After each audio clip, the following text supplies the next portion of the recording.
Alright, mga minamahal, sige, pag-usapan natin to. So, ganito yung gusto kong mga reporter, no? Yung mga matatapang, yung walang kinakatakutan, talagang naninindigan lamang para sa taong bayan. Kagaya nga po ng ginawa ni Alvin El Chico, talagang naka 3 points dito. Itong si Alvin, ang problema nga lang, mukhang nanganganib. For sure, tayo dito sa kanyang buhay dahil alam nyo naman, kapag meron pong mga reporter na tumutuligsa at medyo parang against sa will or nasa pulang ego ng isang politician, alam nyo na, di ba, may mga times na nagpapaganon, ang daming reporter ang tinitegi. So ngayon, mga minamahal, ganito kasi yung issue. Itong DZMM, narinig lang to ni Alvin and kinall out niya lang. Kasi actually, totoo naman mga minamahal na parang hindi na pinapapasok ang DZMM. Diba? Kunyari, may lakad si VP, tapos syempre, may mga fly away din yan, yung ibang mga reporters para kumuha ng, para magtanong, kumuha ng info, di ba? Natural lang yan. Di ba? Katulad nga kay former President Duterte, may mga reporters din na pumunta ng The Hague. So, natural yan na may mga reporters na susunod sa'yo. Ngayon ang nangyari, parang, yung DZMM, binad. Kasi ganito, part owner, to be honest mga minamahal, itong si House Speaker ng DZMM. Pero hindi naman ibig sabihin na part owner siya, dinidiktahan. 'Di ba? Ng mga tawag dito, dinidiktahan ni House Speaker yung mga reporter doon. Kasi nanggaling na mismo sa isang kakamping, 'di ba, na hindi naman kami dinidiktahan doon. So bakit mo kami ibaban, 'di ba?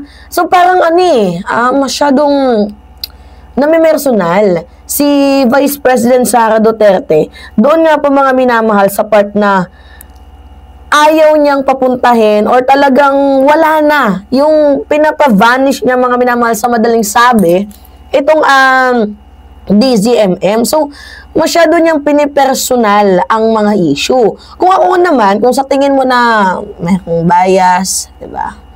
Kung meron kang nakikitang hindi maganda, bakit hindi mo na lang po pwedeng i-report? 'Di ba? Kung sa tingin mo sa tingin mo bias yung DZMM, sa tingin mo pinipersonal ka nila, ba't hindi mo i-report? Kaso trabaho lang 'di ba? Trabaho lang sana, walang personalan. Sana man lang kahit papaano, dahil magto 2026 na, ang wish ko lang kay VP Sara Duterte is a character development, 'di ba? So, medyo natawa lang ako sa part na, the audacity para sabihin na ayaw niya na pinupolitika siya, pero siya mismo na mumulitika. Katulad nito, pakinggan niyo to, ang tapang dito ni, ni Alvin El Chico. So, salute! At sa mga reporters dyan, sana ganito yung sundan yung yapak. 'Di ba? Yung walang kinakatakutan. Serbisyong totoo nga lamang. Alright, sige. Panoodin natin itong mga minamahal. Office of the Vice President, ang nagpapatakbo po ng Office of the Vice President ay pera ng taong, sabi kasi sa akin, ewan ko kung totoo, na hindi daw ina-accredit ng Office of the Vice President ang DZMM. Ay, teka po muna, hindi nyo po pera yan. Paalala lang po sa Office of the Vice President, ang nagpapatakbo po ng Office of the Vice President ay pera ng taong bayan. Hindi po pera ng Vice Presidente. So, ibig sabihin, may public interest po yun. Hindi mo pwedeng iban ang isang lehitimo na media organization na may permit naman, may business permit naman, lehitimo naman, dahil lang ang pagturing mo ay may bias. Pag may bias ang sinasabi mo, hindi reklamo mo sa pamunuan kung may bias yung report, hindi ho ba? Pero hindi nyo po pera yan. Pera ng taong bayan ang nagpapatakbo ng Office of the Vice President. So ano ang rason ninyo para i-ban ninyo? Kasi parang may narinig akong ganyan na parang ban daw, parang hindi pinapasali sa press corps ng Office of the Vice President ang DZMM. Bakit? Dahil part owner si Speaker Romualdez sa DZMM? O ano naman ngayon kung part owner? Dinidiktahan ba kami dito kung ano i-broadcast namin ng speaker? Ay, hindi po. Kahit tanongin nyo yung mga angkor dito kung dinidiktahan. Hindi po kami dinidiktahan. Di ba? At assuming, kahit sabi mo, sige, pag-aari, part owner, amarong sabi kasi sa akin, ewan ko. Yan. Tinapasan natin mga minamahala. Pero ano ba yung punto dito ni Mima? Kasi may mga instances din na naalala ninyo, if I am not mistaken, last month, di ba? Mayroong reporter ng Net25 ang may violate. Literal talagang merong violate na rules in terms of reporting. Naalala ninyo sa Net25, nakalimutan natin yung pangalan. Search nga natin. Net25 reporter. Search lang natin mga minamala. Net25 reporter. Ayan, si Eden. Wait lang. Pakita nga natin mga minamahal. Okay. Iyan. Kilala niyo yan, yung babae niyan. Si Eden. Wait lang. Ba't gano'n yung mga video? Wait lang. Yan si Eden. Alam niyo, pinatanggal ng Presidential Communication Office si Eden, diba, ng Net25 dahil meron po itong nilabag sa protocol rule bilang isang mamamahayag. Pero, ano yung sinabi ng PCO? Palitan ninyo ng panibagong reporter kasi 2 times na siyang nag-violate. Ito legit na mayroong ginawang violation. Diba? Syempre, ang Net25 pabor sa mga Duterte, iniisip nila na pinupolitika daw. Ang response ng Presidential Communication Office is hindi ban ang Net25, only Eden. If you want, di ba, palitan nyo ng bago.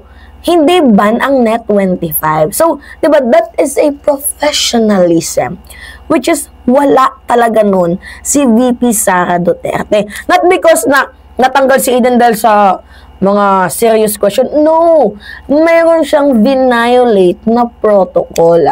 I forgot kung ano yung protocol na yun. Pero mayroon siyang violate na protocol rules as a reporter. So now, ang issue kasi dito, ano daw masyado daw kasing takot ang administration kay Eden. No, hindi po ganon.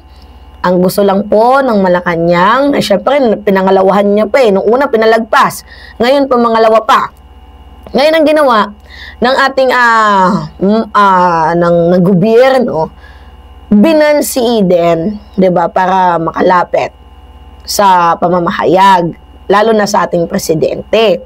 Ngayon, ang gusto na lamang po, paglilinaw, na palitan nyo na lang si Eden. Binan si Eden, pero hindi yung Net25. Di ba dapat ganun? Kung meron mang reporter na sa tingin mo ay naging bias, di ba? Kung sa tingin mo ay pinipersonal ka, bakit hindi mo na lang sabihin yung name? Pakita yung evidence na ikaw ay talagang, di ba, pinupolitika or talagang personal, yung mga eklabush sa'yo. So, in-drop mo kung sino yung reporter na yun. Kasi hindi pwede na i-ban mo lahat. Kasi, trabaho yan eh. Di ba? May mga trabaho din yan. Diyos ko naman. Nagigets mo ba, VP Sara? At besides, totoo na hindi mo pera yung Office of the Vice President. Diba? Galing yan sa amin. Sa aming mga taxpayer. Diba? So, wala kang karapatan. Kami meron. Pero ikaw, wala kang karapatan kasi okay lang kung pera mo yan. Hindi mo naman pera yung OVP. So, wala kang karapatan para patalsikan yung DZMM. Diba? Nang wala ka man lang sinasabing dahilan. Ang pangit kasi ganito mga minamahal. Parang ang punto kasi natin dito, parang ang taas ng double standard ni VP. Recently, kahapon, naalala, anong nakarang araw, ano yung sabi ni VP Sara? Respetuhin nyo na lang yung desisyon ng Senado. Okay. Sige, respetuhin natin kasi in-archive yung 19 ng 19 senators yung impeachment. Pero how come nasasabihin mo na respect the Senate when in the first place, ikaw mismo ang nambasto sa Senado nung budget hearing deliberation? Kasi hindi mo matanggap yung budget na ibinigay sa'yo. Diba? Masyadong mababa. Paano ba naman kasi ang taas ng confidential funds mo, wala namang napupuntahan. Diba? Tapos galit na galit ka, ang daming buaya. So, diba, ang taas ng double standard ni VP. So, diktador yarn. Pag favor sa kanila, okay. Pero pag hindi pabor sa kanila, nagngangak-ngak. Ay, babay, putang ina. Tindi. Fuck shit. Alright.